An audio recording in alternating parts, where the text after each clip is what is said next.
As-Sunnah Foundation.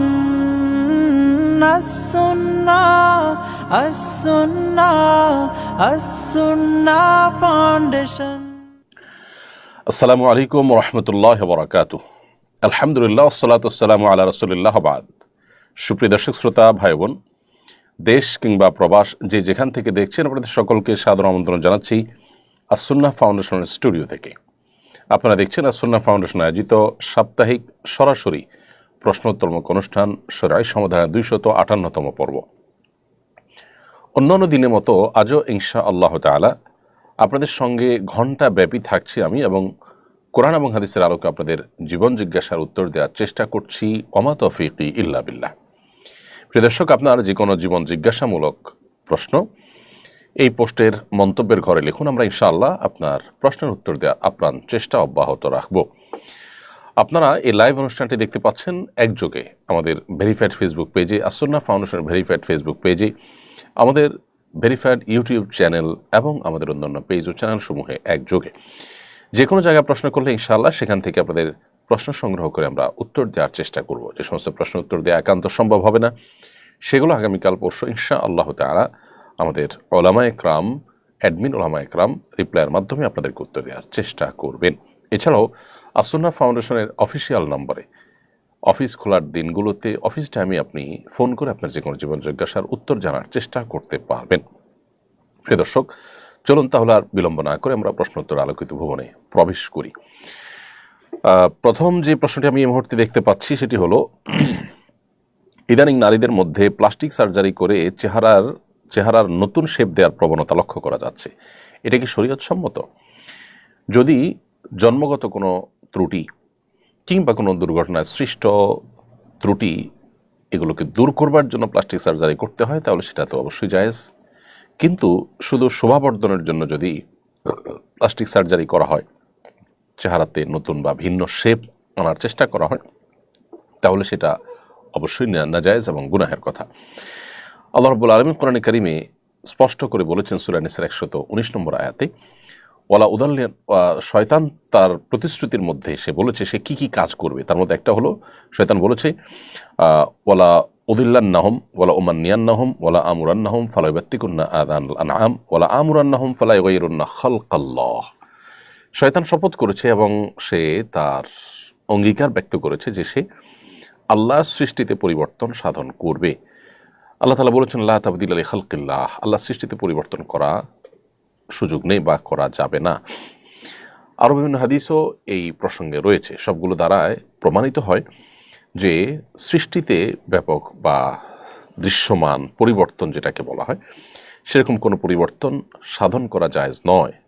যদি এটি কোনো অনন্য উপায় হয়ে কেউ করে, যেমন দুর্ঘটনা ইত্যাদির কারণে, তাহলে ভিন্ন কথা।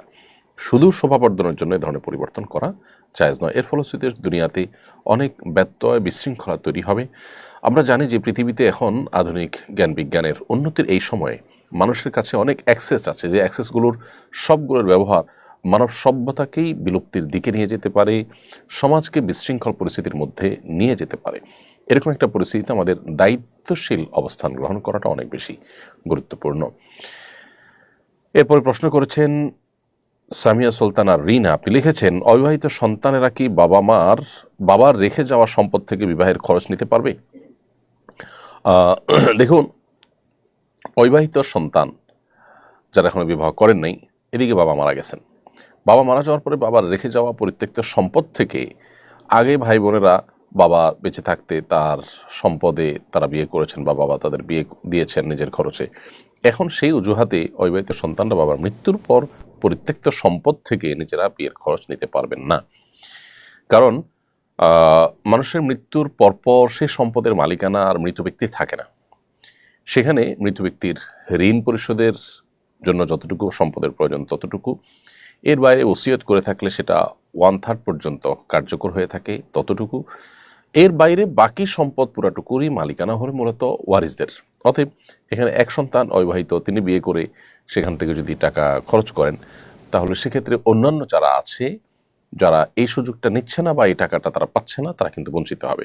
এখন প্রশ্ন হলো যে আগের যে সমস্ত সন্তানরা বাবার সম্পদে বিয়ে করেছেন, বাবা তাদেরকে বিয়ে করিয়েছেন নিজের টাকায়, তো এখান থেকে তো এই সন্তান বঞ্চিত হলো। এর উত্তর হলো, কেউ জীবদ্দশায় তার সম্পদ থেকে কিছু যদি কাউকে দান করে, গিফট করে, উপহার দেয়, কারোর জন্য ব্যয় করে, খরচ করে, এটা একান্তই তার ব্যাপার এবং সে অধিকার তার আছে।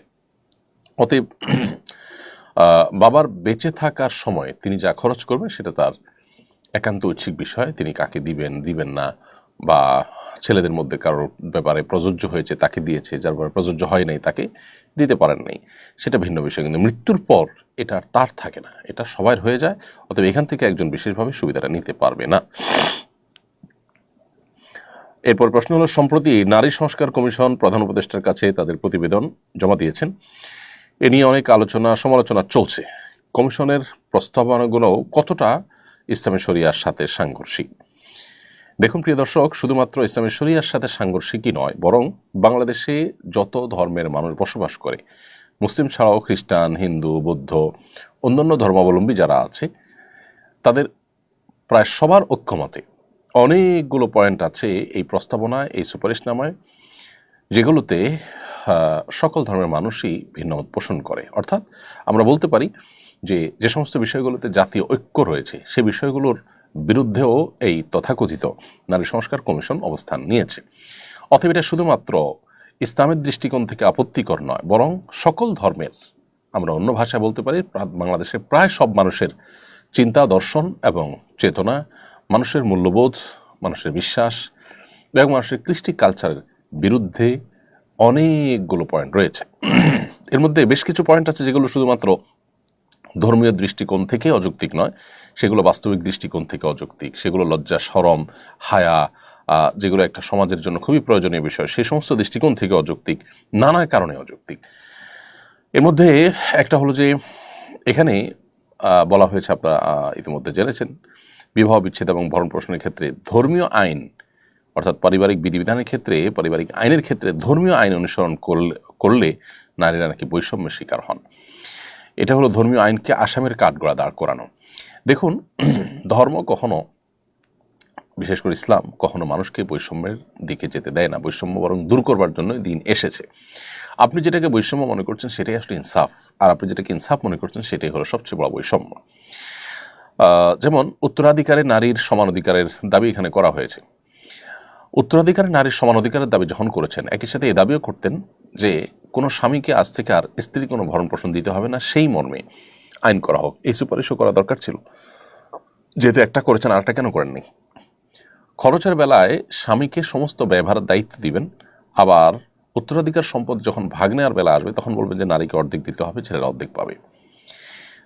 যৌক্তিকতা যদি বলেন তাহলে তো 100% ছেলেরা পাওয়ার কথা। সেখানে শরীয়ত ছেলে যা পাচ্ছে মেয়েকে তার অর্ধেক দিচ্ছে, তার উপরে কোনো ব্যয়ভার দেওয়া ছাড়া। আল্লাহর বিধানের উপরে আমরা নিজেদের যুক্তি বুদ্ধি দিয়ে যদি নতুন কোনো বিধিবিধান সেখানে সৃষ্টি করার চেষ্টা করি, সেটা হবে পাশ্চাত্যপদতা। প্রকৃত অর্থেই আমরা কখনো আল্লাহর বিধান থেকে অগ্রসর হতে পারবো না, অর্থাৎ তার চাইতে আপডেটেড হওয়ার সুযোগ আমাদের থাকবে না। ঠিক একইভাবে বিবাহ, তালাক এবং উত্তরাধিকার আইনের অনেক বিষয় আছে যেগুলো বাহ্যিক দৃষ্টিকোণ থেকে দেখা যায় যে নারী বৈষম্যের শিকার হয়েছেন। আসলে নারী বৈষম্যের শিকার হন নাই। যখন আমরা ডিপে ঢুকবো বা একটু ডিটেল আলোচনা করব, যেমন এই যে ভরণ পোষণের ক্ষেত্রেই, ভরণ পোষণ যখন স্বামীর উপরে বর্তায় প্রচলিত আইনেও, এটাকে তুলে দেওয়ার জন্য আমরা কেউ বলছি না, নারী সংস্কার বিষয়ক কমিশন তারাও বলছেন না, তাহলে সেটাকে ঠিক রেখে আপনি বলছেন যে সম্পদে অর্ধেক অর্ধেক লাগবে, এটা কীভাবে যৌক্তিক হতে পারে? একজনকে 10 টাকা দিয়ে বলবেন তুমি 5টা আইটেম বাজার করে নিয়ে আসো, আরেকজনকে 5 টাকা দিয়ে বলবেন তোমার কিছুই আনতে হবে না। তো এটার মধ্যে যদি আপনি মনে করেন 5 টাকা ওর প্রতি জুলুম করা হয়েছে, তাহলে হাস্যকর বিষয় কী হতে পারে? তাদের যে সমস্ত দাবিগুলো ছিল এর মধ্যে একটা হলো নারীদের জন্য সংসদের সংরক্ষিত আসন রাখতে হবে 300টি। এক একটা সংসদীয় আসনের জন্য কি পরিমাণ টাকা রাষ্ট্রের খরচ হয় সেটা আমরা সবাই জানি। এই গরিব রাষ্ট্রের উল্লেখযোগ্য অংশ পলিটিশিয়ান, সরকারি কর্মকর্তারা, তাদের পেছনে ব্যয় হয়ে যায়, যার সুফল আনুপাতিক হারে জনগণ সেভাবে ভোগ করে না। ইতিমধ্যে আমরা যে সমস্ত সংরক্ষিত আসনে সংসদ সদস্য হওয়া নারীদের বক্তব্য, তাদের ভূমিকা দেখেছি, আইন প্রণয়নে দেশকে এগিয়ে নেওয়ার ক্ষেত্রে তাদের কি ভূমিকা ছিল, উল্লেখ করার মতো কোন ভূমিকার কথা আমরা বলতে পারবো? আমরা এর বিপরীতটা জানি। তারা অনেকেই তাদের চিরকুট দেখে বক্তব্য সংসদে দাঁড়িয়ে দিতে দিতে মানুষের কাছে হাসির পাত্র হয়েছেন, বাচ্চাদের কাছে হাসির পাত্র পর্যন্ত হয়েছেন। এ হলো অবস্থা। আমরা জানি যে তথাকথিত সংরক্ষিত আসনে সাধারণত বড়লোক এবং প্রভাবশালী ব্যক্তিদের বউদেরকে সংসদ সদস্য বানানোর একটা উপায় মাত্র। কোনো রিক্সাওয়ালা, কোনো দিনমজুর, তাদের স্ত্রীরা এই তথাকথিত সংরক্ষিত কোটায় তারা সংসদীয় আসনে যেতে পারেন না। তাহলে সেক্ষেত্রে বড়লোকের বউদেরকে সংসদে নিয়ে রাষ্ট্রের টাকায় লাভটা কি রাষ্ট্রের? তারা আসলে কি সেখানে ভূমিকা পালন করতে পারে? তাছাড়া যারা ভোটের মাধ্যমে নিজেদের যোগ্যতা দিয়ে যারা ফাইট করে সংসদে আসতে পারবেন না, শুধুমাত্র নারী হওয়ার কারণে তাদেরকে সেখানে আপনি কোটা সিস্টেমের মাধ্যমে সেখানে সংসদীয় আসনে যাওয়ার সুযোগ করে দিবেন, তারা আসলে কি অংশগ্রহণটা করতে পারে আমাদের দেশের এবং সার্বিক কল্যাণে? এই বিষয়গুলো যথেষ্ট বিবেচনা করার সুযোগ আছে। অতএব যে কোটার জন্য এত কিছু হয়ে গেল, সে কোটা আবার ফিরে আনছেন এবং 100-তে 100 এরকম অদ্ভুত কিছু সুপারিশনামা এখানে করা হয়েছে। ঠিক একইভাবে অভিন্ন পারিবারিক আইনের প্রস্তাব দেওয়া হয়েছে। সকল ধর্মের মানুষের বিয়ে এবং বিচ্ছেদ সব নাকি এক সিস্টেমে হবে, এবং এ বিষয়ে আমি দেখেছি যে হিন্দু ধর্মাবলম্বীরাও প্রতিবাদ জানিয়েছে, তারাও এর সাথে দ্বিমত পোষণ করেছে, মুসলমানরা তো বটেই। যৌনকর্মীদেরকে শ্রমিক হিসাবে স্বীকৃতি দেওয়ার কথা বলা হয়েছে। হিন্দু, মুসলিম, খ্রিস্টান, বৌদ্ধ 4 ধর্ম সম্পর্কে গবেষণা করে দেখা গেছে যে প্রত্যেকটা ধর্মেই যৌনতাকে পেশা হিসাবে বেছে নেওয়াটাকে জঘন্য অপরাধ হিসাবে বিবেচনা করা হয়েছে, ঘৃণার চোখে দেখা হয়েছে। বাংলাদেশের মানুষ ধর্মপ্রাণ। এই ধর্মপ্রাণ মানুষদের দেশের সকল ধর্মের মানুষের ধর্মীয় মূল্যবোধের বিরুদ্ধে আপনাকে দাঁড়াতে হবে। এটা কি কারণে, কিসের কল্যাণে? যত যৌনকর্মী আছেন তাদের সবার সাথে যদি আপনি আলাপ করেন, দেখবেন যে বেশিরভাগই তারা কোনো দালালের খপ্পরে পড়ে এই জগতে এসেছেন। তারা আসলে মুক্তি চান, তারা চান না এটাকে কন্টিনিউ করতে। এই যখন অবস্থা, তখন তাদেরকে উদ্ধার করে তাদেরকে পুনর্বাসন করা, তাদের উপযুক্ত কর্মসংস্থানের ব্যবস্থা করা, সেটার চিন্তা না করে বরং তাদেরকে তথাকথিত শ্রমিক হিসাবে আপনি স্বীকৃতি দেওয়ার কথা বলছেন। তাহলে কি আপনি নারীর মুক্তি চাইছেন, নাকি নারীকে এ ধরনের তার পছন্দের বিপরীতে কাজ করতে তিনি বাধ্য হয়েছেন, নিরুপায় হয়েছেন, এটার সুযোগে পর্ন ইন্ডাস্ট্রিগুলোর যে হাজার হাজার কোটি টাকার বিজনেস, সেটাকে আপনি টিকে রাখার জন্য এই প্রস্তাবনা করেছেন? ঠিক একইভাবে বৈবাহিক ধর্ষণ নামের এই পশ্চিমা হাস্যকর চিন্তাকে আমাদের দেশে প্রবেশ করানোর চেষ্টা করা হয়েছে এবং সুপারিশনামা রয়েছে যে এটা যেন আইনে অন্তর্ভুক্ত করা হয় বৈবাহিক ধর্ষণকে। বৈবাহিক ধর্ষণ বলতে যেটা বোঝানো হয়, স্বামী যদি স্ত্রীর সম্মতি ছাড়া তার সাথে শারীরিক সম্পর্ক করেন বা জোরাজুরি করে সম্পর্ক স্থাপন করেন, তাহলে সেটাকে বৈবাহিক ধর্ষণ হিসেবে দেখা হবে। প্রথম কথা হলো, এটাকে প্রমাণ করার উপায়টা কি? সেখানে কোনো সাক্ষী প্রমাণ, কোনো তথ্য উপাত্ত, কোনো তথ্যচিত্র, কোনো কিছু উল্লেখ করার বা উপস্থাপন করার সুযোগ আছে আদালতে? দ্বিতীয় কথা হলো যে এর মাধ্যমে এমনিতেই ভঙ্গুর পরিবার ব্যবস্থাপনাকে আরও ভেঙে ফেলা হবে। কারণ স্ত্রীরা ঠুনকো অজুহাতে স্বামীদের বিরুদ্ধে ধরনের অজুহাত দিবে এবং তারা নানা কারণে হ্যাসেল এর মধ্যে ফেলবে স্বামীদেরকে। এবং ইতিমধ্যে আমাদের যে দাম্পত্য কলহ প্রচুর পরিমাণ বেড়েছে, সেটা আরও কত বেশি বেড়ে যাবে, ঘরে ঘরে গৃহযুদ্ধ হবে, সেটা বলার অপেক্ষা রাখে না। সবচেয়ে বড় কথা হলো স্বামী স্ত্রীর মধ্যে স্বামী স্ত্রী সুলভ মৃদু জোরাজুরি, যেটা জুলুমের পর্যায়ে যায় না, সেটা সকল সমাজে গ্রহণযোগ্য।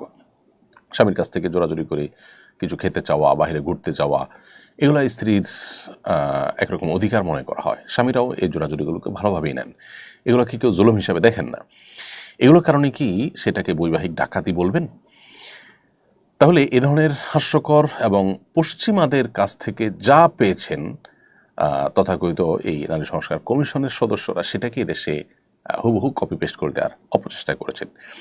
নারীদের সম্পর্কে এই যে প্রস্তাবনা দেওয়া হয়েছে সংস্কারের নামে, এটা পুরোটাই হলো পশ্চিমা চিন্তাধারার জাস্ট একটা কপি পেস্ট ভার্সন, সেটাকে এখানে চাপিয়ে দেওয়ার অপচেষ্টা তারা করেছেন। এবং তাদের বেশভূষা, তাদের হাবভাব, তাদের ছবি, এটা দেখে পরিষ্কার বোঝা যাচ্ছিল বাংলাদেশের গ্রাম বাংলার সকল স্তরের, বিভিন্ন স্তরের যে নারীরা আছেন, তাদের কোনো প্রতিনিধিত্ব এদের মধ্যে ছিল না। এদের চেহারা ছবি দেখে পরিষ্কার বোঝা যাচ্ছিল এর একটা বিশেষ শ্রেণী, যারা ইসলাম মুসলমানদের বিরুদ্ধে সবসময় খোঁচাখোঁচিতে লিপ্ত। বরাবরই তারা পরিবার ব্যবস্থাপনাকে ভেঙে ধ্বংস করার জন্য তারা সচেষ্ট ছিল এবং তারা সেই কার্যক্রমটা এখনও চলমান রেখেছে। তো আল্লাহ তাআলা আমাদেরকে হেদায়েত দান করুক। আমরা এই কমিশনের প্রস্তাবনাকে বাতিল করার প্রস্তাব করছি এবং সেই সাথে এই প্রস্তাবনা বাতিল করে নতুন করে যেন কমিশন গঠন করা হয়, সেজন্য আমরা সুপারিশ করছি। এরপর এমডি শাখাওয়াত আপনি লিখেছেন, আমার খালার দেনমোহর পরিশোধ করেন নাই। তিনি খালাকে তার বসত বাড়িটি রেজিস্ট্রি করে দিয়েছেন। যখন দিয়েছেন তখন তিনি দেনমোহর নিয়ত করেননি এবং এটা ওনার মাথায়ও ছিল না। বর্তমানে ওনার কাছে দেনমোহর পরিশোধ করার মতো কোনো অর্থ নেই, যেহেতু উনি খালাকে পূর্বে ওনার বসত বাড়িটি লিখে দিয়েছেন। এখন কি সেটা দেনমোহর হিসাবে ধরলে আদায় হবে? উত্তর হলো যে না, এটা দেনমোহর হিসাবে ধরলে এটা আদায় হবে না। তবে এটি যদি বুঝিয়ে না দিয়ে থাকেন, তাকে জাস্ট মুখে মুখে বলেছেন, তাহলে এখন দেনমোহর হিসাবে সেটা তিনি ধরতে পারেন। আর যদি তাকে এটা বুঝিয়ে দিয়ে থাকেন, হস্তান্তর হয়ে যায় বা তিনি এটা বুঝে নেন, তার দখলে এটা চলে যায়, তিনি এটার ভাড়া উত্তোলন করেন বা এটা থাকেন বা যেভাবে হোক তার দখলে চলে যায়, তাহলে সেক্ষেত্রে এইটাকে আর মোহর হিসাবে ধার্য করার সুযোগ নয়, কারণ ওটা দান। আপনি কাউকে কিছু দিয়ে দিয়েছেন, দিয়ে দেওয়ার পর তিনি তা নিয়ে ফেলেছেন, হস্তগত হয়ে গেছে, হস্তান্তর কমপ্লিট হয়েছে। এরপর আপনি যদি বলেন যে তোমাকে এটা দিলাম, এটা এই পারপাসটা পরে নিয়ত করেছেন আপনি, তো এটা আসলে জায়েজ নয়।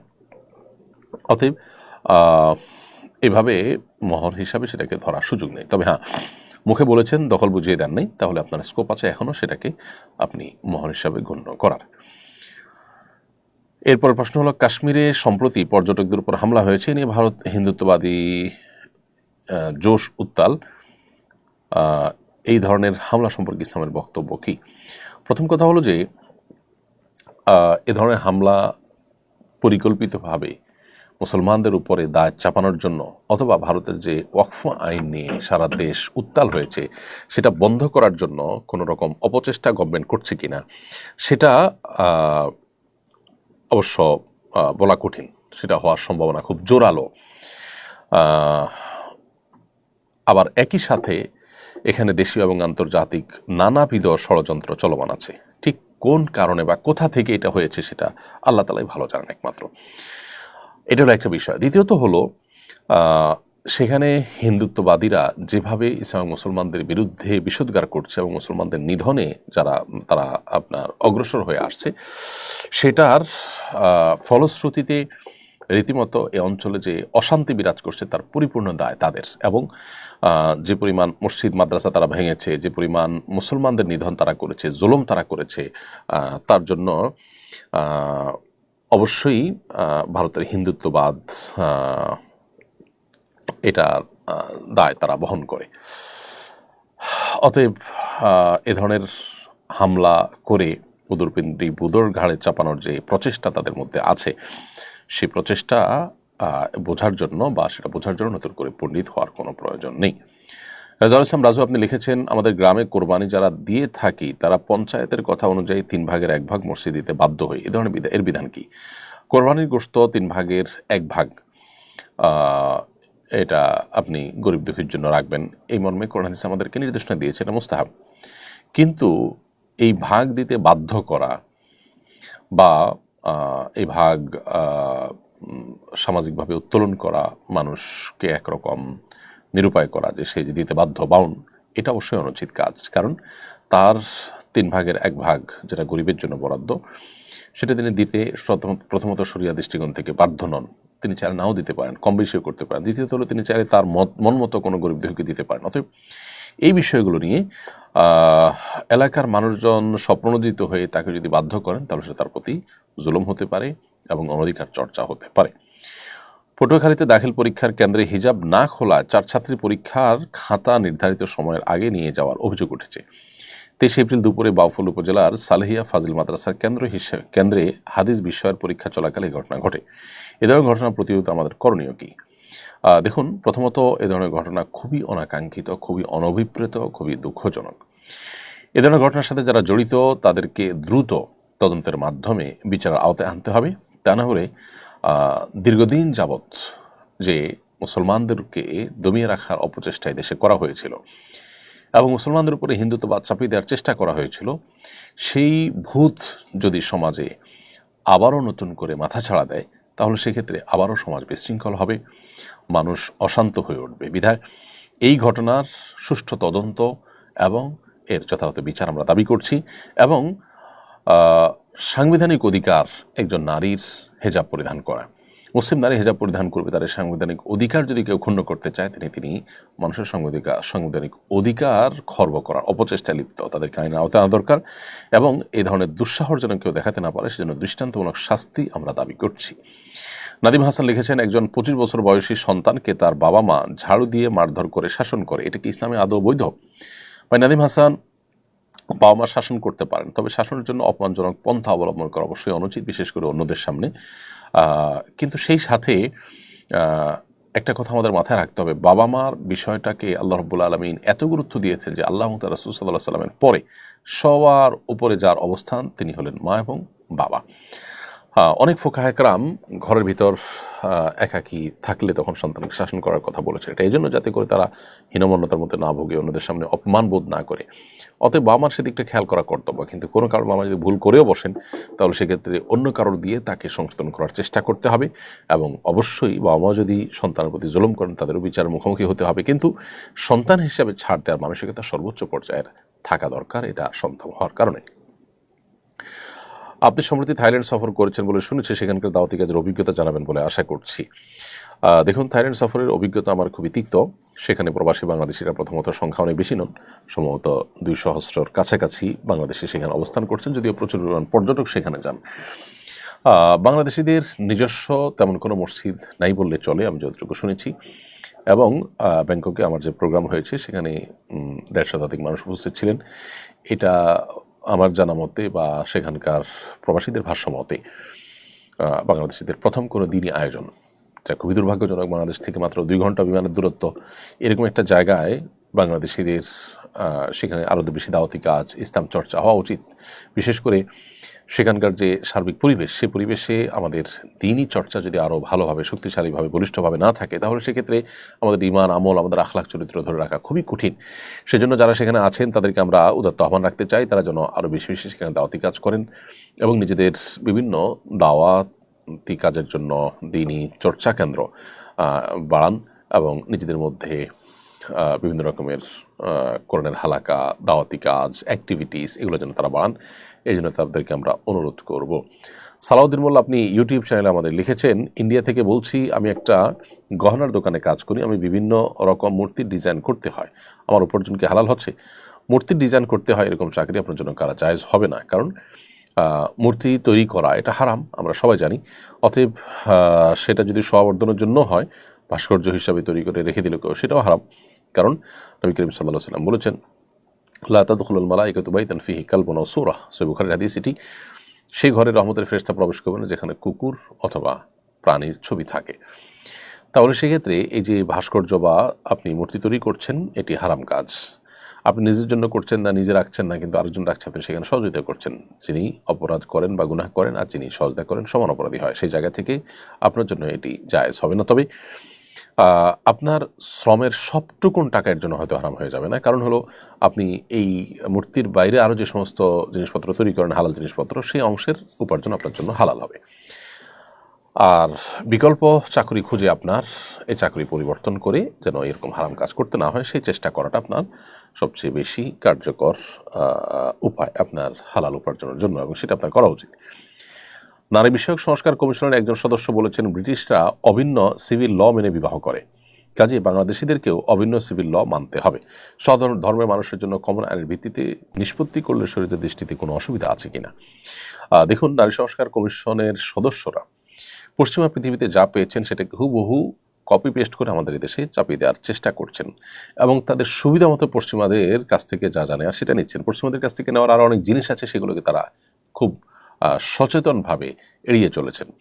একজন ইতালিতে গিয়ে দেখেছেন সেখানে মানুষ পাস্তা এবং পিজা খায়, এটাই তাদের প্রিন্সিপাল ফুডের মতো, সব জায়গায় এটা পাওয়া যায়, সবাই এটা দিয়ে লাঞ্চ ডিনার করছে।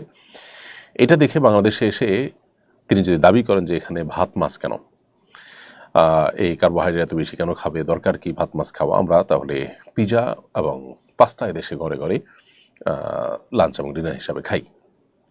এই যে বিষয়টা, এটা যেরকম হাস্যকর, ঠিক একইভাবে পশ্চিমাদের যা দেখলাম তাদের সব কিছুকে অন্ধের মতো এদেশে এনে সেটাকে বাস্তবায়ন করার চেষ্টাটা একইভাবে হাস্যকর। অতএব তাদের এই দাবি মানার কোনো যৌক্তিকতা আমরা দেখছি না। দেখুন, ব্রিটিশ আইনে এখনও ব্যাপকভাবে স্থানীয়ভাবে ধর্মীয় সংস্কৃতি এটা সংরক্ষণ করার ব্যবস্থা রয়েছে এবং ধর্ম এবং ধর্মীয় সংস্কৃতির প্রভাব রয়েছে প্রত্যেকটা পদে পদে সে সমাজে। আমাদের নারী বিষয় সংস্কার কমিশন কি সেই ধর্মীয় সংস্কৃতির কোনো অস্তিত্বই সমাজে রাখতে চান? তাদের যে সুপারিশনামা 3 শতাধিক পৃষ্ঠার, সেটা দেখে তো তা বোঝা যায় না। ঠিক একইভাবে ব্রিটিশ সংসদের চার্চের প্রতিনিধিদের জন্য 30টার মতো সংরক্ষিত আসন আছে। বাংলাদেশে মসজিদের প্রতিনিধিদের জন্য কয়টা আসন সংরক্ষিত রাখার কথা বলবেন তারা? ব্রিটিশ রাজাদের প্রোটেস্ট্যান্ট যারা হয়ে থাকে তারা খ্রিস্টান হওয়া জরুরি এবং স্থানীয় চার্চকে রক্ষা করবেন এই মর্মে রাজাকে শপথ করতে হয়। আমাদের দেশে যারা যখন ক্ষমতায় আসবেন তারা কি মসজিদ সংরক্ষণ করবেন এই মর্মে তাদেরকে শপথ করতে হয়? নারীবাদীরা ব্রিটেনের এই সমস্ত দিকগুলো বাংলাদেশে চান না। তারা তাদের সুবিধা মতো দিকগুলোকে বাস্তবায়ন করতে চান। তারা যে সমাজের গণশত্রু সেটা বোঝার জন্য পণ্ডিত হওয়ার কোনো প্রয়োজন নেই। যে সময় আপনি লিখেছেন বিয়ের আগে কি হবু হাজব্যান্ডের সাথে জরুরি প্রয়োজনে কথা বলা যাবে? বিয়ের আগে হবু হাজব্যান্ডের সাথে যদি কথা বলতে চান তাহলে সেক্ষেত্রে একান্ত প্রয়োজনীয় কথাবার্তা আপনি বলতে পারবেন। একান্ত প্রয়োজনীয় কথাবার্তা ছাড়া আপনি যেটাকে বলে অপ্রয়োজনীয় আলাপ সালাপ, জাস্ট বোঝাপড়ার জন্য আলাপ সালাপ, এগুলো করতে গেলে সেটা জায়েজ হবে না। কারণ যতক্ষণ পর্যন্ত আগ্ধ সম্পর্ক না হবে ততক্ষণ পর্যন্ত স্বামী স্ত্রী সুলভ সম্পর্ক নিজেদের মধ্যে স্থাপন করা জায়েজ নয়। এরপর প্রশ্ন হলো, এবছর আমি হজে যাবো ইনশাআল্লাহ। হজের সফরে কোন কাজগুলো বেশি করতে এবং কোন কাজগুলো পরিহার করতে আপনি উপদেশ দিবেন? হজের সফরে যেহেতু যাচ্ছেন, যে কাজগুলো সবচেয়ে বেশি বেশি করবেন সেটি হলো হজের সফরে আপনি তালবিয়া পাঠের সময়গুলোতে উচ্চস্বরের তালবিয়া, পুরুষরা নারীরা নীরবে তালবিয়া পাঠ বেশি বেশি করবেন। তওয়াফ যত বেশি সম্ভব করার চেষ্টা করবেন, তবে অন্য কাউকে কষ্ট দিয়ে নয়। আর যে কাজগুলো সবচেয়ে কম করবেন সেটি হলো, বা না করার চেষ্টা করবেন, সেটা হলো যে কারোর সাথে বিবাদে লিপ্ত হওয়া, বিতর্কে লিপ্ত হওয়া, অবশ্যই এগুলোকে এড়ানোর চেষ্টা করবেন। যথাসম্ভব নিজে কষ্ট করে অন্যকে অগ্রাধিকার দেওয়ার চেষ্টা করুন প্রত্যেকটা সার্ভিস নেওয়ার ক্ষেত্রে। এই জিনিসগুলো আমাদের হজের গুণগত মানকে অনেক বেশি বাড়িয়ে দেবে ইনশাআল্লাহ তাআলা। হজের সফরে আরেকটা কাজ আমরা বেশি বেশি করবো, সেটা হলো জিকির, আল্লাহর জিকির, আল্লাহ স্মরণ, দোয়ার কবুলের জায়গাগুলো আছে সেখানে বিশেষভাবে সেগুলোতে মনোযোগ দিয়ে আমরা দোয়া করবো ইনশাআল্লাহ তাআলা। আমার কপালে একটা বড় টিপের মতো কালো দাগ রয়েছে, আমি এটা রিমুভ করতে চাই, তা থেকে আল্লাহ আমার উপর নারাজ হবেন বা গুনাহ হবে? দয়া করে জানাবেন ইনশাআল্লাহ। আপনার কপালে যে কালো দাগ রয়েছে টিপের মতো, এটা তো একটা ত্রুটি বলতে পারেন, সাধারণত মানুষ এটা থাকে না। অতএব এটা দূর করার চেষ্টা আপনি করতে পারেন, এর কারণে আপনি গুনাহগার হবেন না। যদি সৃষ্টিতে ইচ্ছাকৃত কোনো পরিবর্তন আনা হয় শোভাবর্ধনের নামে বা এই জাতীয় কোনো কিছুতে, তাহলে সেটা না জায়েজ। কিন্তু এই জাতীয় জিনিস যেটা সৃষ্টিগত ত্রুটি বলতে পারেন বা জন্মগত ত্রুটি বলতে পারেন, সেটা দূর করার জন্য আপনি এরকম সার্জারি বা কোনো কিছু করতে পারেন, কোনো অসুবিধা নেই। শাকিল আহমদ লিখেছেন, শাওয়াল মাসে বিয়ের কি বিশেষ কোনো ফজিলত আছে? শাওয়াল মাস এখনও চলমান আছে এবং শাওয়াল মাসে বিবাহের ফজিলত অনেক ওলামার কাছে সুসাব্যস্ত রয়েছে। ইমাম নবী রাহিমাহুল্লাহ সহিহ মুসলিমের ব্যাখ্যা গ্রন্থে বলেছেন যে শাওয়াল মাসে বিবাহ করাটা মুস্তাহাব। এটার সপক্ষে দলিল দিয়েছেন সহিহ মুসলিমের একটি হাদিস দ্বারা। মাদানা আয়েশা রাদিয়াল্লাহু আনহা বলেছেন যে রাসূল আকরাম সাল্লাল্লাহু আলাইহি ওয়াসাল্লামের সাথে তিনি বলেছেন তার বিয়ে হয়েছে শাওয়াল মাসে এবং রাসূল আকরাম সাল্লাল্লাহু আলাইহি ওয়াসাল্লামের সাথে তার বাসর হয়েছে শাওয়াল মাসে। এবং আয়েশা রাদিয়াল্লাহু আনহা পছন্দ করতেন যে মেয়েদের বিবাহ বা বাসর যেন শাওয়াল মাসে হয়। এই জন্য শাওয়াল মাসে বিবাহ করাকে অনেকে মুস্তাহাব বলেছেন, যদিও বিবাহ অন্য যে কোনো মাসে করা যেতে পারে। মানসুর আক্তার লিখেছেন, মোবাইল অ্যাপস থেকে রেকর্ডের আজান শুনে আজানের জবাব দেওয়া যাবে কিনা? আমি দেশের বাইরে থাকি, তাই মোবাইলে রেকর্ডের আজান শুনে আজানের জবাব দেই। রেকর্ডেড আজান শুনে আপনি আজানের জবাব দিবেন না, তবে লাইভ আজান শুনে আজানের জবাব দিতে পারেন। সেটার বিভিন্ন রেডিওর মাধ্যমে হতে পারে বা অন্য কোনো উপায় হতে পারে, সেটা দিয়ে আপনি রেকর্ডেড আজান এর জবাব দিতে পারবেন। নাইম হোসেন লিখেছেন, বিয়ের 1 মাস পর স্ত্রী অন্তঃসত্ত্বা হয়েছে, লজ্জার কারণে সে এই সন্তান রাখতে চায় না, এ বিষয়ে আপনার নসিহত কি হবে? প্রথম কথা হলো যে এইরকম লজ্জা ইমানের অঙ্গ নয় যে লজ্জার কারণে মানুষ গুনাহের দিকে ধাবিত হতে হবে। সন্তান মাতৃগর্ভে আসার পর, কনসিভ হওয়ার পর সেটা নষ্ট করা গুনাহের কথা। এটা গুনাহ, লজ্জা নষ্ট করা জায়েজ নয়। লজ্জার অজুহাতে এটা নষ্ট করা আরও গর্হিত কথা। যেই লজ্জা মানুষকে গুনাহের দিকে ধাবিত করে সেই লজ্জা বরং কুফুরের অঙ্গ, সেটা ইমানের অঙ্গ নয়। যেই লজ্জা আমাদেরকে অশ্লীলতা, মন্দ, গুনাহের পথ থেকে বিরত রাখে সেই লজ্জা ইমানের অঙ্গ। বিধায় আমাদেরকে এই ব্যাপারে সতর্ক থাকতে হবে। কেউ যেন তথাগত লজ্জা, মানুষ কি বলবে, এ সমস্ত কারণে আল্লাহকে যেন আমরা নারাজ না করি। মানুষের চক্ষু লজ্জা এটার চাইতেই আল্লাহর অসন্তুষ্টিটা অনেক বড়, বিধায় সেটাকে প্রায়োরিটি দিতে হবে। আল্লাহ আমাদেরকে তৌফিক দান করুন। প্রিয় দর্শক, দেখতে দেখতে অনুষ্ঠানে আমরা ঠিক মাঝামাঝি এসে পৌঁছে গেছি। সময় হয়ে গেছে ছোট্ট একটি বিরতিতে যাওয়ার। বিরতির পর আবারও ফিরে আসবো ইনশাআল্লাহ। আমাদের সঙ্গেই থাকবেন। সুন্নাহ ফাউন্ডেশন মসজিদ কমপ্লেক্স ও ইসলামিক সেন্টার একটি লালিত স্বপ্ন। ইনশাআল্লাহ শিক্ষা, সেবা ও দাওয়া সহ ফাউন্ডেশনের বহুবিধ কার্যক্রমের কেন্দ্র হবে এই কমপ্লেক্স। ঢাকার নতুন বাজারের অদূরে কেনা জমিতে শীঘ্রই নির্মাণ কাজ শুরু হবে ইনশাআল্লাহ। সাদাকায়ে জারিয়ামূলক এই প্রকল্পে শরিক হতে পারেন আপনিও। সুন্নাহ ফাউন্ডেশন। প্রিয় দর্শক, বিরতির পর আবার আপনাদেরকে স্বাগতম জানাচ্ছি শরীর সমাধান অনুষ্ঠানে। আপনারা দেখছেন সুন্নাহ ফাউন্ডেশন আয়োজিত সাপ্তাহিক সরাসরি প্রশ্ন উত্তরমূলক অনুষ্ঠান শরীর সমাধানের 258তম পর্ব। এ পর্যায়ে যে প্রশ্ন আমি দেখতে পাচ্ছি সেটি হলো, স্বামী স্ত্রীর মধ্যে সন্তানের পরিচয় নিয়ে ঝগড়া হয়েছে। ঝগড়া নিরসনে ডিএনএ টেস্টের মাধ্যমে পিতৃত্ব নির্ণয় করা যাবে কিনা, এটা জায়েজ আছে কিনা? ডিএনএ টেস্টের মাধ্যমে যেহেতু নিশ্চিত হওয়া যায় যে সন্তানের বাবা কে, অতএব ডিএনএ টেস্টের মাধ্যমে পিতৃত্ব নির্ণয় করা জায়েজ হবে। এমডি আরাফ খান লিখেছেন, মূল হজের আগে কি ওমরা করা যাবে? মূল হজের আগে আপনি যদি ওমরা করতে চান, সেক্ষেত্রে শুরুতেই আপনার তামাত্তু হজের নিয়ত থাকবে, আপনি ওমরা করবেন বাই ডিফল্ট, এবং তার পাশাপাশি হজ করবেন যথাসময়ে। আবার হজ এবং ওমরার মধ্যে যদি আরও সময় থাকে, সে সময় অন্য হজ ওমরাও হতে পারে। বিশেষ করে আপনি যদি কোথাও তাইফে যেন আসার সময় একটা ওমরা হতে পারে। তো হজের আগে ওমরা এভাবে হতে পারে। আর যদি আপনি নিয়তি করেন শুধু হজের, আপনি ওমরা নিয়ত করেননি, আপনি হজের নিয়তি করে গেছেন, অনেক সময় শেষ মুহূর্তে যায়, তাহলে তো শুধু হজ করবেন। ডিপ্রেশন বা উদ্বেগ কাটানোর ইসলাম সম্মত উপায় কি? ডিপ্রেশন বা উদ্বেগ বা আপনার পেরেশানি, দুশ্চিন্তা, এগুলো কাটাবার জন্য প্রথমত দুরুদ এবং ইস্তেগফার আমল খুব বেশি কার্যকর। কারণ বিভিন্ন হাদিসে বর্ণিত হয়েছে, নবী সাল্লাল্লাহু আলাইহি ওয়াসাল্লাম বলেছেন, মান লাজিমাল ইস্তেগফার, যে ব্যক্তি ইস্তেগফারকে আঁকড়ে ধরবে, সবসময় নিয়মিত করবে, তার সকল পেরেশানি থেকে বের হওয়ার জন্য আল্লাহ তাআলা উপায় বের করে দিবেন। আর সম্পর্কে, দুরুদ সম্পর্কে নবী সাল্লাল্লাহু আলাইহি ওয়াসাল্লাম বলেছেন যে ব্যক্তি একবার নবী সাল্লাল্লাহু আলাইহি ওয়াসাল্লামের দুরুদ পাঠ প্রেরণ করে, আল্লাহ তাআলা তার প্রতি 10 বার রহমত নাজিল করেন। অন্য হাদিসে আছে যে দুরুদ পেশ এটা সকল পেরেশানি, দুশ্চিন্তা দূরের কারণ। এর বাইরে বিশেষভাবে সর্বাবস্থা আল্লাহ জিকির আমরা করব, কারণ আল্লাহ বলেছেন, আল্লাহ বিজিক্রিল্লাহি তাতমাইনুল কুলুব, আল্লাহর জিকির এটা মানুষের অন্তরকে প্রশান্ত করে দেয়। এই জন্য আল্লাহ স্মরণ, আল্লাহ জিকির আমাদের বেশি বেশি করতে হবে। এবং এর পাশাপাশি আমরা জানি যে আল্লাহ তাআলার ফয়সালাকে মেনে নেওয়া, এটা ইমানের গুরুত্বপূর্ণ একটা অংশ। অতএব যে অবস্থা আছি, ইমান তার হাসি মুখে মেনে নিবে, কারণ দুনিয়ায় তার সব কিছু নয়, আসল কিছু সব আখিরাতে তার জন্য অপেক্ষা করছে। বিধায় দুনিয়ার জীবনের সকল কষ্টকে হাসি মুখে মেনে নেওয়ার মতো মানসিকতা ইমানদারের মধ্যে থাকাটা, এটা রেজাবিল কাজা বা আল্লাহর ফয়সালাকে মেনে নেওয়ার যে ইমানের গুরুত্বপূর্ণ পাঠ আছে তার অংশ, সেই জায়গাতে এটা আমাদের করতে হবে। এছাড়া ডিপ্রেশন থেকে দূরের জন্য নবী করিম সাল্লাল্লাহু আলাইহি ওয়াসাল্লামের আরেকটা দোয়া আছে, সেটা আমরা পড়তে পারি, আল্লাহুম্মা ইন্নী আউযু বিকাল হাম্মি ওয়াল হাযান। আল্লাহ আপনার কাছ থেকে দুশ্চিন্তা এবং পেরেশানি থেকে আমরা পানা চাই। ওয়াল আজজি ওয়াল কাসাল, অক্ষমতা থেকে এবং অলসতা থেকে আপনার কাছে পানা চাই। এই দোয়া বেশি বেশি করে আমরা পাঠ করতে পারি। আমাদের এলাকায় কিছু মানুষ বলে, কবরে মাটি দিলে 3 মুষ্টি দিতে হবে, এরকম দেওয়া যাবে না, এটা কি ঠিক? 3 মুষ্টি দেওয়া মুস্তাহাব, কিন্তু এর কম বা বেশি করলে যে গুনাহ হবে বা এর কম বেশি করা যাবে না একেবারে, ব্যাপারটা সেরকম না। এরপরে প্রশ্ন করছেন তানভীর আহমেদ, আপনি লিখেছেন, নামাজ চলাকালে বায়ু নির্গমন আটকে রেখে নামাজ পড়লে কি নামাজ ভঙ্গ হবে?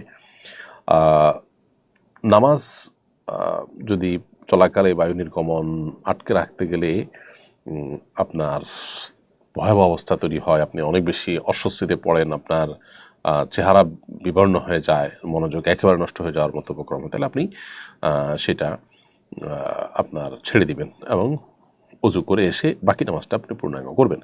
এ বিষয়ে সহিহ ইবনে হিব্বানের একটা হাদিস রয়েছে, নবী সাল্লাল্লাহু আলাইহি ওয়াসাল্লাম বলেছেন, লা ইউসাল্লি আহাদুকুম ওয়া ইউদাফিউল আখবাসান, তোমাদের কেউ তার বায়ু আটকে রেখে সে যেন সালাত আদায় না করে।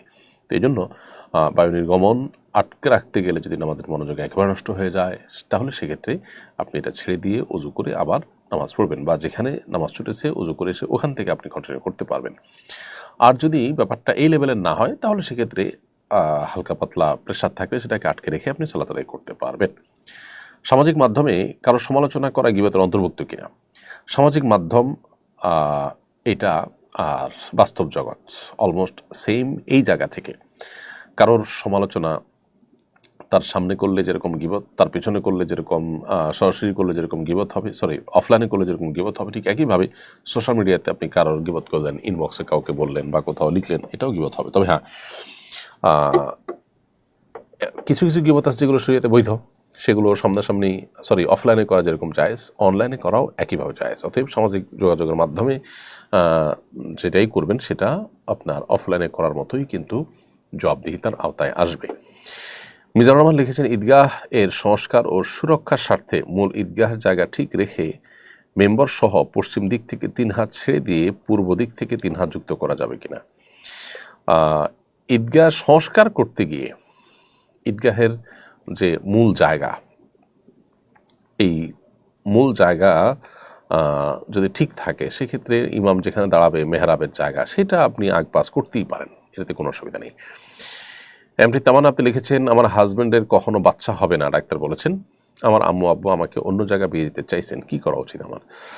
বোন তামান্না, এটা একান্ত আপনার এবং আপনার পরিবারের বিষয়। কোনো স্বামী তার সন্তান হবে না এটা নিশ্চিত হওয়ার পর আপনারা যদি ডিভোর্স চাইতে সিদ্ধান্ত নেন তাহলে সেক্ষেত্রে সেটা আপনারা করতে পারেন। তবে যদি ছাড় দেন এবং সবর করেন তো সেটা হবে সর্বোত্তম উপায়। কারণ আল্লাহ সুবহানাহু ওয়া তাআলা বলেছেন, ইন সাবারতুম লাহু খায়রুল লিস-সাবিরিন, যদি সবর করো তোমরা তাহলে সেটা হবে ধৈর্যশীলদের জন্য সবচেয়ে উত্তম এবং বেস্ট। আলমিনা আক্তার তামান্না আপনি লিখেছেন, আপনার সকাল সন্ধ্যার বই পিরিয়ডের সময় হাত দিয়ে ধরতে পারবো কিনা? হ্যাঁ, ধরতে পারবেন, কারণ এটা কোরআনের কোনো কোরআন নয় বা কোরআনের অংশ নয়। সেখানে কোরআনের 2-1টা আয়াত আছে আর পুরো অংশ জুড়ে রয়েছে বিভিন্ন দোয়া, যার কারণে পিরিয়ডের সময় এটা পড়াও যাবে, হাত দিয়ে ধরাও যাবে। তাজুল ইসলাম লিখেছেন, ছেলেদের মেহেদি দেওয়া কি জায়েজ? ছেলেদের মেহেদি দেওয়া এটা শরিয়া কর্তৃক নির্দেশিত নয়, বা শরিয়ার যে আপনার কি বলে এটাকে, শরিয়ার যে এক্ষেত্রে চাওয়া রয়েছে, প্রত্যাশা রয়েছে, তার সাথে সঙ্গতিপূর্ণ নয়। তবে ছেলেরা চুলে দাড়িতে মেহেদি দিতে পারেন, কারণ নবী করিম সাল্লাল্লাহু আলাইহি ওয়াসাল্লাম থেকে এটি সাব্যস্ত হয়েছে। এছাড়া হাতে বা অন্যান্য জায়গাতে ছেলেরা মেহেদি দিবেন না। নবী সাল্লাল্লাহু আলাইহি ওয়াসাল্লাম কোনো একজন নারী পর্দার আড়াল থেকে কিছু একটা দিয়েছেন, তার হাতে মেহেদি না দেখে তিনি বলেছেন এটা কি পুরুষের হাত কিনা, নারীদের থেকে আসলো। হাদিস থেকে বোঝা যায় যে নারীরা মেহেদি দিয়ে হাত রাঙানো সুন্নাত, কিন্তু পুরুষদের জন্য এটা সুন্নাত নয়। এরপরের প্রশ্ন হলো, আপনার সকাল সন্ধ্যার দোয়ার বইটি ইংরেজি অনুবাদ হয়েছে সম্প্রতি জানতে পেরেছি, বইটি কীভাবে আমরা পেতে পারি? আমাদের সকাল সন্ধ্যার দোয়ার বইটি ইংলিশে অনুবাদ করা হয়েছে আমাদের ইংলিশ মিডিয়াম স্কুল স্টুডেন্টদের জন্য এবং বিদেশে থাকা আমাদের বাংলাদেশি বংশোদ্ভূত মানুষগুলোর জন্য। অনেকে ইংরেজিতে বইগুলো পড়তে অনেক বেশি স্বাচ্ছন্দ্য বোধ করেন, তাদের জন্য এই বইটা ঠিক যেভাবে আমাদের বাংলা বইটা সংগ্রহ করতেন আপনারা, ঠিক একইভাবে রকমারি ইত্যাদিতে বিভিন্ন অনলাইন শপগুলোতে আপনারা অর্ডার করতে পারবেন। এছাড়া আসুন্নাহ ফাউন্ডেশনে যোগাযোগ করে বা নাফিউন যে আমাদের বইয়ের ডিস্ট্রিবিউটর আছে তাদের সাথে যোগাযোগ করে আপনারা এই ডিস্ট্রিবিউশনের জন্য, বিতরণের জন্য নিতে পারবেন। স্কুলগুলোতে, বিশেষ করে ইংলিশ মিডিয়াম স্কুলগুলোতে বাচ্চাদেরকে সকাল সন্ধ্যার দোয়াগুলো মুখস্থ করানোর জন্য এটা কোনো কোনো জায়গায় পাঠ্য তালিকাতে অন্তর্ভুক্ত করা হয়েছে, আপনারা চাইলে সেটা করতে পারেন। এরপরে প্রশ্ন হলো, ড্রিমি প্রিয়া আপনি লিখেছেন, স্বামী স্ত্রীকে তার বাবা মার সেবা করার জন্য বাড়িতে রেখে দূরে থাকতে চায়, অথচ তার বাবা মায়ের বয়স এখনও 45 পার হয়নি। স্ত্রী স্বামীর কাছে থাকতে চায়, এতে স্বামী এতে স্ত্রীকে অবাধ্য স্ত্রী বলে এবং স্বামীর কোনোদিন মন পাবে না বলে, এটা কি ঠিক? দেখুন, প্রথম কথা হলো যে স্বামী যদি একান্ত নিরুপায় হয়, কোনো প্রয়োজনের প্রেক্ষিতে স্ত্রীকে নিজের কর্মস্থল থেকে দূরে রাখেন, সেটা শরিয়ার দৃষ্টিকোণ থেকে নাজায়েজ কাজ নয়, সেটা জায়েজ আছে। কিন্তু একই সাথে এও মাথায় রাখতে হবে যে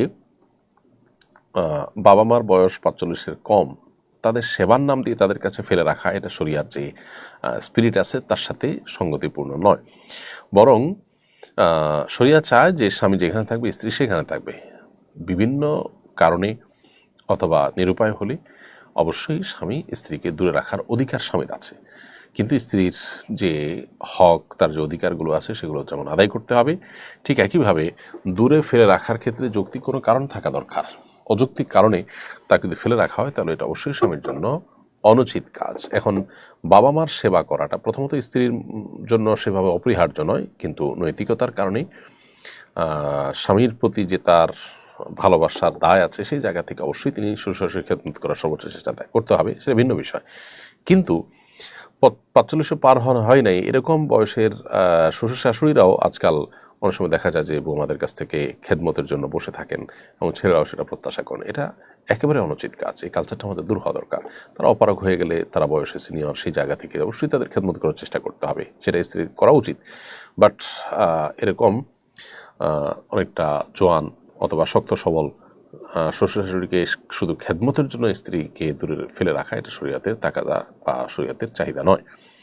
আরিফ হোসেন আপনি লিখেছেন, বর্তমানে এআই ব্যবহার করে অনেকে প্রাণীর ছবি তৈরি করছে, এটা কি জায়েজ? প্রথম কথা হলো যে এআই এর মাধ্যমে যে প্রাণীর ছবি তৈরি করা হচ্ছে এটা সম্পূর্ণ নতুন অবয়ব, একেবারে নতুন মানুষ তৈরি করা হচ্ছে।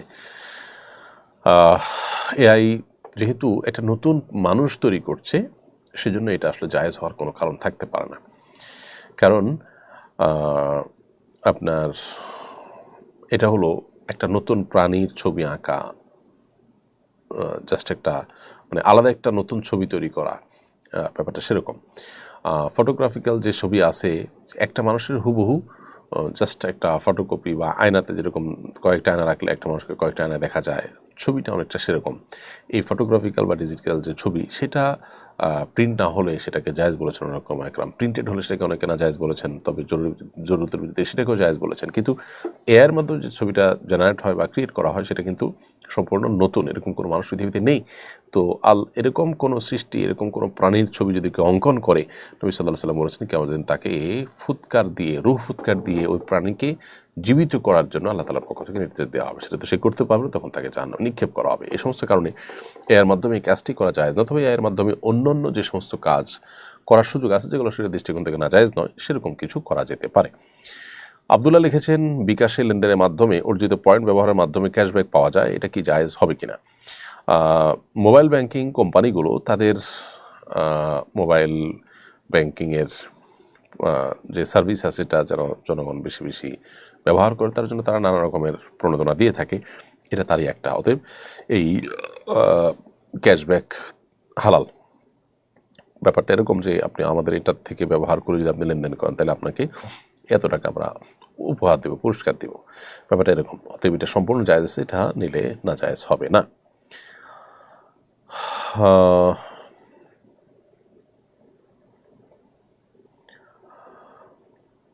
সাদমান আলী আপনি লিখেছেন, নামাজ এবং নামাজের বাইরে মাঝে মাঝে মনে হয় পায়ুপথ দিয়ে কিছু বের হচ্ছে, কিন্তু কোনো চাপ সৃষ্টি হয় না, এতে কি পুনরায় উজু করতে হবে? ভাই সাদমান আলী, নামাজ এবং নামাজের বাইরে আপনার বায়ু নির্গত হয়েছে এরকম জাস্ট কল্পনা হচ্ছে, কিন্তু আপনি বায়ু নির্গত যেটা নিশ্চিত নন, এরকম যদি হয় তাহলে অজু ভঙ্গ হবে না। কারণ হলো নবী সাল্লাল্লাহু আলাইহি সাল্লাম স্পষ্টভাবে আমাদেরকে জাতীয় ওয়াসওয়াসা বা মনের কুমন্ত্রণা এটাকে এড়িয়ে যাওয়ার জন্য নির্দেশনা দিয়েছেন।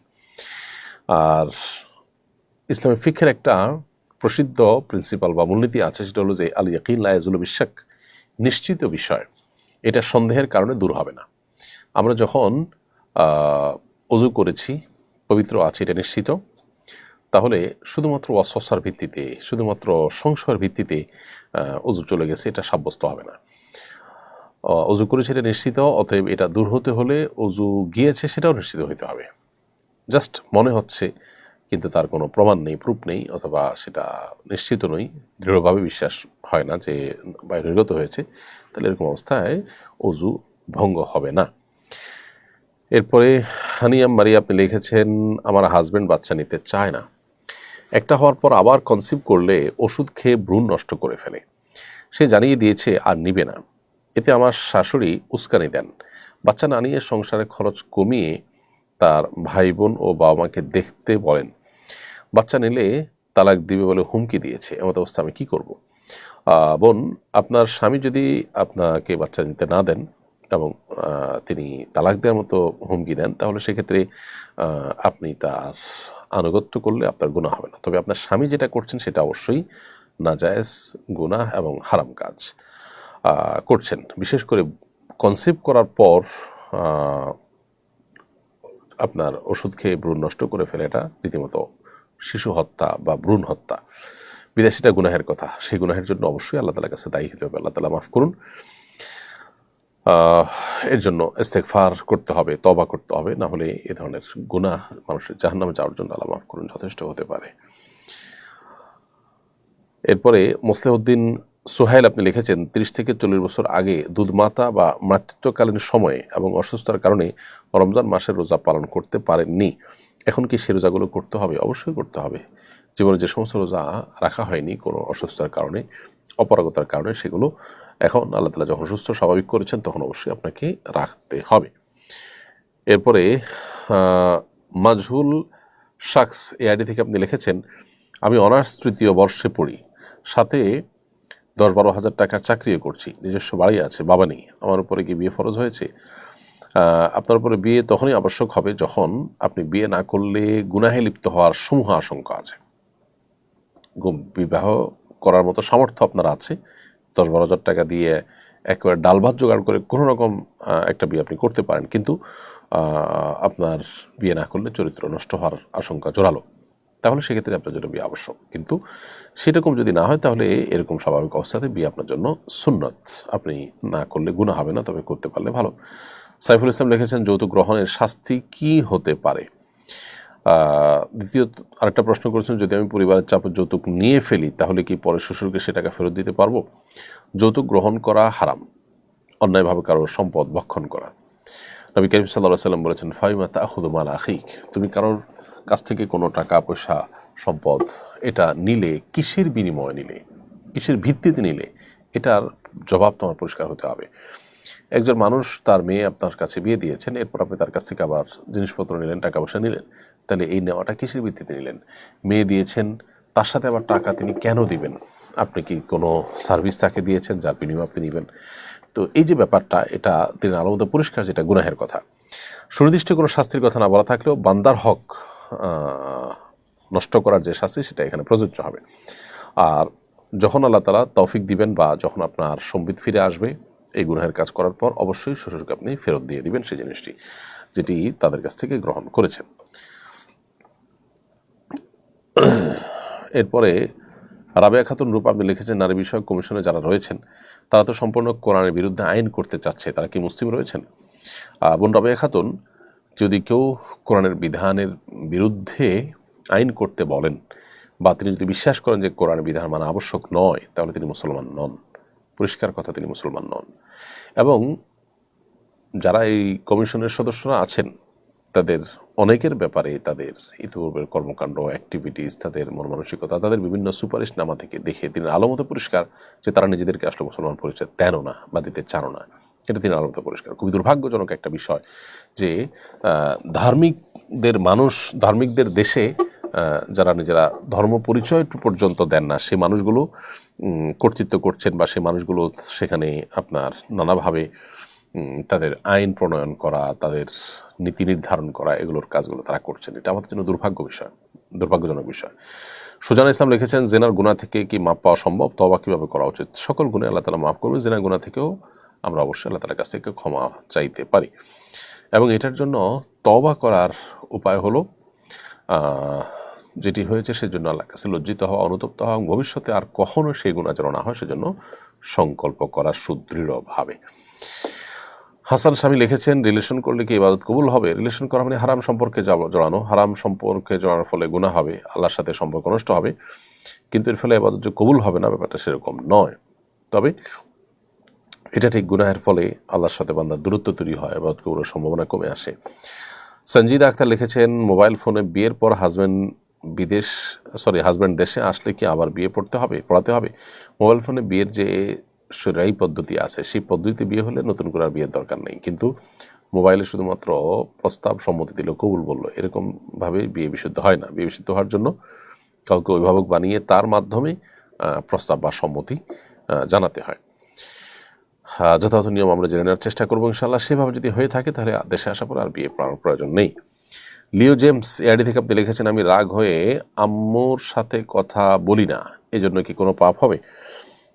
2 দিন বা 3 দিন পর্যন্ত রাগ করে থাকতে পারেন, অভিমান করে থাকতে পারেন, কিন্তু এর বেশি যদি হয় তাহলে সেক্ষেত্রে অবশ্যই গুনাহ হবে। আর বিষয়টি মায়ের সঙ্গে হওয়ার কারণে তা আরও বেশি জঘন্য হবে।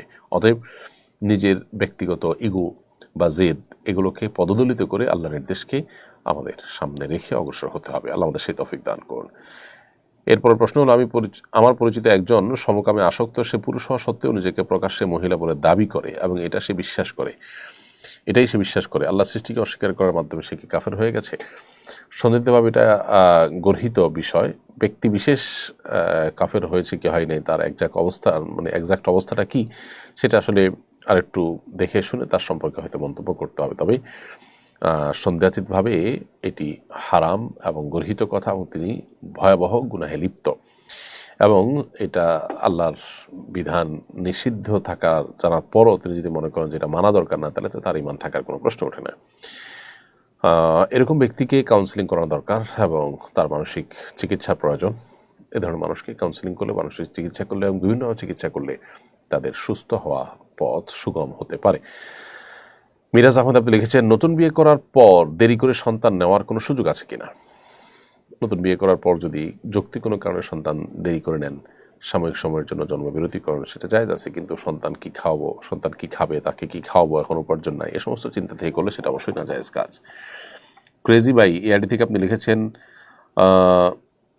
সমাজে মানুষদের বলতে শোনা যায় 6 বা 8 বছর বয়সে নাকি সুন্নতে খাতনা করা যাবে না। খাতনার জন্য কি কোনো বয়স নির্দিষ্ট করা আছে? না, এরকম কোনো ইয়ে নেই, আপনার কথা নেই শরীয়তে যে নির্দিষ্ট বয়স আছে। জন্মের পর সুন্নতে খাতনা করে দেওয়ার প্রচলন আছে সৌদি আরব সহ বিভিন্ন মিডল ইস্টের দেশগুলোতে। বাচ্চারা তখন টেরও পায় না, খুব সহজে সুন্নত খাতনা হয়ে যায়, সেটাও ঠিক আছে। আবার 6-7 বছর 8 বছর হলে তখনও করা যেতে পারে। কোনো বয়স ফিক্স করে দেওয়ার নেই এবং এরপরে আর করা যাবে না এরকম না। এমনকি কেউ প্রাপ্তবয়স্ক হয়ে গেছে, তারপর তিনি ইসলাম গ্রহণ করেছেন, তার যদি খাতনা না হয়ে থাকে ওই বয়সে খাতনা করার বিধানও কিন্তু রয়েছে। এমনি ইমরান হোসেন আপনি লিখেছেন, কোরবানির ঈদের দিন কোরবানি না দিয়ে আকিকা দিলে আকিকা হবে কিনা? কোরবানির ঈদের দিন কোরবানি না দিয়ে আকিকা দেওয়া অবশ্যই নাজায়েজ এবং গর্হিত কাজ। কারণ কোরবানির দিন কোরবানি দেওয়াটাই হলো সবচেয়ে গুরুত্বপূর্ণ বিধান আল্লাহ তাআলার, এবং কোরবানির বিধানটাই হলো আবশ্যক। আকিকা তো সন্তান জন্মের 7ম দিনে করবেন, তার ওই দিন না হলে আগে পরে করলে হয়ে যাবে, কিন্তু কোরবানি তার আগে পরে করলে হবে না, এই জন্য কোরবানিকেই অগ্রাধিকার দিতে হবে। এস এম মাসুম বিল্লাহ লিখেছেন, পল্লী চিকিৎসক যারা হসপিটালে রোগী পাঠিয়ে কমিশন নিয়ে থাকে, এটা কি হালাল? এটা সম্পূর্ণ হারাম এবং নাজায়েজ কাজ। আপনি শুধুমাত্র কোথাও লোক পাঠালেন, কোথাও একটু বলে দিলেন, সুপারিশ করলেন, এটার বিনিময় গ্রহণ করলেন, এটা জায়েজ নয়। আপনি তো সেখানে পরিশ্রম করেন, তাকে নিয়ে যান, তার সেবা দেন, তাকে আপনি বিভিন্নভাবে হেল্প করেন, এরপরে সার্ভিস ফি নেন, সেটা ভিন্ন কথা হতে পারে। আর সাধারণত এই সমস্ত ক্ষেত্রে রোগী নিজেও জানে না যে তাকে আপনি বিক্রি করে দিয়েছেন বা তাকে কোথাও পাঠিয়ে আপনি কমিশন খেয়েছেন, এটা তার সাথে এক ধরনের প্রতারণাও। আর সবচেয়ে বড় কথা হলো যে এই সমস্ত কারণে রোগীরা নানাভাবে ক্ষতিগ্রস্ত হয়, কারণ আপনি যেখানে পাঠাচ্ছেন সেখানে তারা আপনাকে যে কমিশন দিবে, কমিশন দেওয়ার জন্য রোগীর কাছ থেকে তারা সেভাবে টাকা পয়সা নিয়ে থাকে, তো এর ফলে রোগী ক্ষতিগ্রস্ত হয়। এই জন্য এই কমিশন বাণিজ্য এভাবে পল্লী চিকিৎসকরা যেটা করে থাকেন এটা সম্পূর্ণ নাজায়েজ। বিভিন্ন এলাকাতে বেশ জোরে সোরে অনেকে এই কাজে অভ্যস্ত এবং এই কাজটি করে থাকেন, এটাকে হালাল মনে করেন অনেকে। আপনি মানুষের সেবা দানের অংশ হিসাবে কেউ যদি আপনার কাছে পরামর্শ চায়, আপনি সঠিক পরামর্শ দিবেন, কোথায় তার যাওয়াটা তার জন্য উপযুক্ত, তার জন্য কল্যাণকর, সে পরামর্শ আপনি দিবেন। জাস্ট এখানে আপনার সুবিধা অনুযায়ী যেখানে যার আপনার সাথে চুক্তি আছে কমিশনের, সেখানে আপনি পাঠালেন, তাহলে রোগীর জন্য আপনি শুভাকাঙ্ক্ষী হলেন না, বরং ও রোগীকে তার ক্ষতি করে হলেও আপনি উপার্জন করলেন। ব্যাপারটি সম্পূর্ণরূপে নাজায়েজ এবং গুনাহের কথা। এই টাকার লোভটা যদি আমরা সামলাতে না পারি, তাহলে সেক্ষেত্রে কোন মুখে আল্লাহর কাছে আমরা জান্নাত দাবি করব? আমাদের নৈতিকতার ভিত্তিটা কি থাকবে? নিজের কাছে নিজেতে অপরাধী হব যে একজন মানুষ অসুস্থ হয়েছে, সেখান থেকে আমি পয়সা কামায় ধান্দা করে তাকে একটা নির্দিষ্ট জায়গায় পাঠাচ্ছি এবং সেখান থেকে কমিশন নিচ্ছি, তাকে ক্ষতিগ্রস্ত করে। এমনকি ওখানে পাঠালে তার ক্ষতি হবে না, এটাও যদি হয় যে ঠিক আছে আমি তাকে যেখানে পাঠাচ্ছি এটাই প্রপার, তারপরও সেখান থেকে কমিশন নেওয়া জায়েজ নাই। কারণ আপনি কি করেছেন যার বিনিময়ে কমিশন নিচ্ছেন? জাস্ট আপনি তাকে বলেছেন অমুক জায়গায় যাও, এটা এমন বিষয় না যার জন্য আপনি পারিশ্রমিক গ্রহণ করতে পারেন। জাফরিন সুলতানা মুক্তা আপনি লিখেছেন, ইসলাম আইনজীবী পেশা সম্পর্কে কি বলে? আমি কি আইনজীবী হতে পারবো?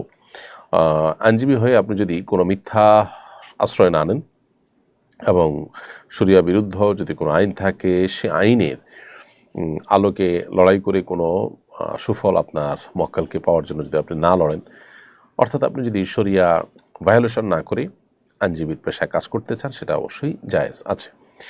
এমডি নাজমুল হোসেন আপনি লিখেছেন, আমাদের স্থানীয় ফুটবল ও ক্রিকেট খেলায় বাজি বা জুয়া হয়ে থাকে। যদি আমি সেই খেলায় বাজি বা জুয়া অংশ না নিয়ে শুধু খেলোয়াড় হিসেবে অংশগ্রহণ করি, তাহলে কি আমার গুনাহ হবে? খেলোয়াড় হিসাবে যদি অংশগ্রহণ করেন এবং সেখানে যদি আপনি সতর মুক্ত করা থেকে নিয়ে যে হারাম কাজগুলো খেলোয়াড়রা করে থাকে সেগুলো কোনোটা না করেন, তাহলে সেক্ষেত্রে এটি জায়েজ আছে, যদি দুই পক্ষের মধ্যে কোনো লেনদেন না হয়ে তৃতীয় পক্ষ পুরস্কার বা উপহার ইত্যাদি দেয়, তাহলে এটি জায়েজ হতে পারে। নাসরিন আক্তার লিখেছেন, মেহেদি আর্টিস্ট পেশা কি হারাম? কতটুকু পর্যন্ত আর্ট করলে জায়েজ হতে পারে? মেহেদি আর্টিস্ট পেশা এটা হারাম নয়, মেয়েরা মেয়েদেরকে আর্ট করে দিতে পারে, সেটা হারাম নয়, এবং এটা কোনো সীমা নেই।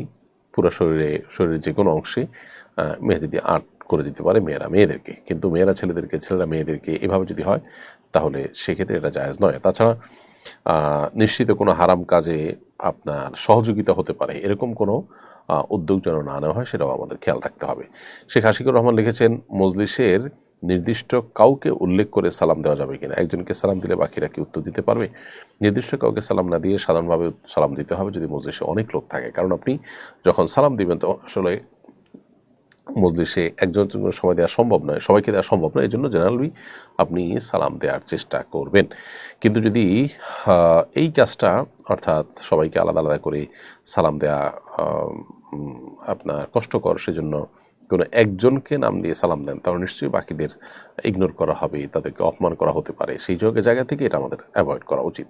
সজীব ইসলাম লিখেছেন, আমি পূর্বে কারোর গীবত করেছি এমন শঙ্কা থেকে তাদের কাছে ক্ষমা চাচ্ছি, কিন্তু কেউ ক্ষমা করছে না এবং আরও বাকিদের গীবত করেছি তা মনে, এখন আমি কী করতে পারি? গীবত করে কারোর কাছে ক্ষমা চাইতে গেলে যদি আরও অনভিপ্রেত পরিস্থিতির মুখোমুখি হওয়ার আশঙ্কা থাকে, তাহলে এটার দরকার নেই, বরং আল্লাহর কাছে ক্ষমা চাইবেন এবং আল্লাহর কাছে দোয়া করবেন, আল্লাহ আমি যাদের গীবত করেছি তাদেরকে আপনি ক্ষমা করে দিন, বাস তাদের পক্ষ থেকে আল্লাহর কাছে ইস্তেগফার করবেন, ইনশাআল্লাহ বিদিনিল্লাহ এটা আপনার জন্য যথেষ্ট হবে। এমনি ফারহাদ আপনি লিখেছেন, আমি একজন ফ্রিল্যান্সার, বায়ারের ক্রেডিট কার্ড দিয়ে তার ফেসবুক গুগল অ্যাড রান করে দিলে কি আমার গুনাহ হবে? কারণ ক্রেডিট কার্ডকে তো অনেকে হারাম বলেন। ক্রেডিট কার্ড এটার মাধ্যমে আপনার নির্দিষ্ট সময় যদি এটার যে ক্রেডিট কার্ড দিয়ে কোনো কিছু পারচেস করার পর সেটা যদি মূল্য পরিশোধ করা না হয়, তাহলে সুদ সহ দিতে হয়, সেজন্য এটা না জায়েজ। এখন যদি এরকমটি না হয় তাহলে সেক্ষেত্রে এটা আপনি করতে পারেন, অন্যথায় সেটা না জায়েজ হবে। অর্থাৎ এটা নির্ভর করবে যে আপনি যে ক্রেডিট কার্ড দিয়ে তার কাজটা করে দিচ্ছেন, তিনি কি সময় মতো বিল পরিশোধ করে দিচ্ছেন, তিনি কি সুদ থেকে বেঁচে থাকার চেষ্টা করছেন, নাকি সুদে লিপ্ত হওয়ার আশঙ্কা যদি থাকে, তাহলে সেক্ষেত্রে কাজটা করা জায়েজ হবে না। শফিকুল ইসলাম সাইমন লিখেছেন, নামাজে ভুল করলে শেষ বৈঠকে সাউসিদ্দায় দোয়ার পরে কি দুরূদ শরীফ ও দোয়া মাসুরা পড়ে নামাজ শেষ করব, নাকি তাশাহুদের সাথে পড়তে হবে? আর নামাজে ভুল করলে শেষ বৈঠকে সাউসিদ্দা দেওয়ার পর উঠে আপনি আবার যথারীতি তাশাহুদ, দুরূদ, দোয়া মাসুরা সবগুলো পড়ে তারপরে সালাম ফিরাবেন। কাউসার আল জামি তাহসিন আপনি লিখেছেন, এক ভাই আগে অনেক পর্নোগ্রাফি দেখতো, এখন সে নামাজের সিজদায় ও নীরবে থাকলে সেই দৃশ্যগুলো তার চোখের সামনে ভাসে, এটা থেকে বের হওয়ার কিছু উপায় বলুন। আল্লাহ তাআলা মাফ করুন, এরকম ভয়াবহ অবস্থা অনেকেরই, যারা আসলে নিজেদেরকে গুনাহ থেকে বাঁচাতে পারছেন না কোনোভাবেই, তারা আল্লাহ তাআলার কাছে সাহায্য চাইবেন, চোখের পানি ফেলে আল্লাহ তাআলার আশ্রয় চাইবেন। আল্লাহ রাব্বুল আলামিন রহম করলে ইনশাআল্লাহ বিদিনা সকল গুনাহ থেকে বাঁচাতে থাকাটাই সম্ভব। আর যদি কোনো কারণে এটি কঠিন হয়ে যায়, তাহলে ইস্তেগফার করবে এবং ইবাদত অব্যাহত রাখবে, এটা নিয়েই পড়ে থাকবে না। অনেক সময় অতিরিক্ত পেরেশান করে শয়তান আমাদের মনোযোগকে নষ্ট করে ইবাদত থেকে সেটা যেন করতে না পারে। এমনি সাইদুল লিখেছেন, মসজিদের সামনে কবরস্থান থাকলে সে মসজিদে নামাজ পড়া যাবে কিনা? কবরস্থান থাকলে সেটার জন্য আলাদা ওয়াল থাকা দরকার, আলাদা পার্টিশন থাকা দরকার, বা অন্তত আলাদা মসজিদের ওয়ালের বাইরে সেটা হওয়া দরকার। মসজিদের ওয়ালের ভেতরে যদি হয় তাহলে সেটা নাজায়েজ হবে, কারণ যে মসজিদে কবর আছে সেখানে নামাজ পড়তে নবী সাল্লাল্লাহু আলাইহি ওয়াসাল্লাম নিষেধ করেছেন, এবং এটা ইয়াহুদিরা আহলে কিতাবরা করতো, এটা তাদের কালচার হিসেবে নবী সাল্লাল্লাহু আলাইহি ওয়াসাল্লাম উল্লেখ করেছেন। হায়দার চৌধুরী লিখেছেন, আমার আয় এবং আমাদের বাড়ি ভাড়া থেকে যে আয় হয় তা থেকে আমাদের সাংসারিক খরচের পর যে টাকা থাকে তা দিয়ে জমি কেনা হয়, তাই বছর শেষে আমাদের নগদ কোনো টাকা থাকে না। আমাদের জাকাত দেওয়ার মতো কোনো গহনাও নেই, সেক্ষেত্রে আমাদের জাকাত দেওয়ার বিধান কি? আপনার আয় বাড়ি ভাড়া থেকে যা পাচ্ছেন সেটা দিয়ে যদি সংসার খরচ যাওয়ার পর জমি কিনে ফেলেন, তাহলে তো আর জাকাত আসবে না। ফসল জমি কিনেছেন বা জমি কিনে রেখেছেন অ্যাসেট হিসাবে, তাহলে তো জাকাত আসবে না। আর যদি টাকা জমে, তাহলে সেক্ষেত্রে সেটা জাকাত আসার প্রশ্ন আসতে পারে। কিন্তু আপনার প্রশ্নের যেটুকু বর্ণনা লিখেছেন তাতে বোঝা যাচ্ছে যে এখানে নগদ টাকা জমছে না, ফসলের জমিন বা যে কোনো জমিন কিনে ফেলছেন, ফ্ল্যাট কিনে ফেলছেন, বাড়ি কিনে ফেলছেন, তাহলে সেক্ষেত্রে ওইটার তো উপরে জাকাত আসে না, ওইটার উপার্জনটার উপরে জাকাত প্রযোজ্য হতে পারে শর্ত সাপেক্ষে। মোহাম্মদ রুহুল আমিন বাবু লিখেছেন, চুলে কালো কালার দেওয়া যাবে কিনা? চুলে কালো কালার দেওয়া বা কালো কলব দেওয়া এটা নাজায়েজ কথা, নবী সাল্লাল্লাহু আলাইহি সাল্লাম নিষেধ করেছেন। তবে তিনি এও বলেছেন যে তোমাদের চুল যদি সাদা হয়ে যায় তাহলে গাইয়িরু হাদা শাইয়িব, তাহলে তোমাদের এই সাদা চুল বা সাদা কালার চুলের এটাকে পরিবর্তন করো, ওয়াজান্নাবুস সাওয়াদ, তবে কালো কালারকে পরিহার করবে। কারণ কালো কালার পরে মানুষ নিজের বয়স, কালো কালার ব্যবহার করে মানুষ নিজের বয়স লুকাবার চেষ্টা করে। তাছাড়া নানা কারণে এটি নবী সাল্লাল্লাহু আলাইহি ওয়াসাল্লাম নিষেধ করেছেন, যার কারণে কালো খেজাব দেওয়া বা কালো কালার দেওয়া চুলে এটা নিষিদ্ধ। তবে কালো ছাড়া অন্য কোনো কালার, মেহেদি কালার ইত্যাদি এটা ব্যবহার করতে পারবো আমরা ইনশাআল্লাহ তাআলা। প্রিয় দর্শক, দেখতে দেখতে আমরা অনুষ্ঠানের একেবারে শেষ প্রান্তে পৌঁছে গেছি, সময় হয়েছে বিদায় নেওয়ার। ইনশাআল্লাহ যদি আল্লাহ তাআলা আমাদেরকে ভালো রাখেন, নিরাপদে রাখেন, সামনের সপ্তাহে আবার আপনাদের সাথে দেখা হবে একই সময়। সে পর্যন্ত আল্লাহ তাআলা সবাইকে ভালো রাখুন, নিরাপদে রাখুন, সুস্থ রাখুন। জাযাকুমুল্লাহ খায়রা। আসসালামু আলাইকুম ওয়া রাহমাতুল্লাহি ওয়া বারাকাতুহু। আসুন্নাহ ফাউন্ডেশন, উম্মার স্বার্থে সুন্নাহর সাথে।